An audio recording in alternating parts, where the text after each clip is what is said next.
வணக்கம். உங்கள் பொது சேவை லட்சுமி வந்திருக்கிறேன். என்னென்னு கேட்டிங்கன்னா, நம்ம வீட்டில் பாருங்கள், கோழி, ஆடு, மாடு.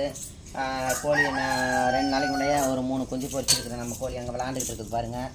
அங்கே பாருங்கள், கோழி குஞ்சு விளாண்டுருக்கு பாருங்கள். சேவல் இருக்குது. அதோட இங்கே வந்துங்க, நேற்று எங்கள் அம்மா வீட்டுக்கு போயிருந்தேன். எங்கள் அம்மா வீட்டுக்கு போனதும் எங்கள் அண்ணங்களில் வந்து பிரியாணி அரிசி எல்லாம் கொடுத்து அனுப்பிச்சிருந்தாங்க. எங்கள் அம்மா இந்த சம்பாரை சாப்பிடுமா, நீ கஷ்டப்படுற அப்படின்னு பார்த்துட்ருக்குறாங்க. ஏன் இந்த பதிவுக்கு இப்போ வந்தேன்னு நினச்சிக்கோங்களேன். நாளைக்கு கூழ் காய்ச்ச போகிறேன். இப்போ வந்து டெத்து ஒன்றுமா, என்னுடைய கூட பிறந்த சகோதரி மாதிரி என் கூட திருநங்கையான ஒரு திருநங்கை வந்து இறந்துட்டாங்க. அவங்க வந்து கொஞ்சம் உடம்பு முடியாது இறந்துட்டாங்க. மஞ்சக்காமலை முத்தி, புரியுதுங்களா? அதே மாதிரி குடிக்கிற நண்பர்களுக்கு சொல்கிறேன், குடிக்காதீங்க. வாழ்கிறது ஒரு வாழ்க்கை, அதை நல்லபடியாக வாழணும். எப்படி நல்லபடியாக வாழணும்? அந்த உங்களால் 4 குடும்பம் வாழணும்.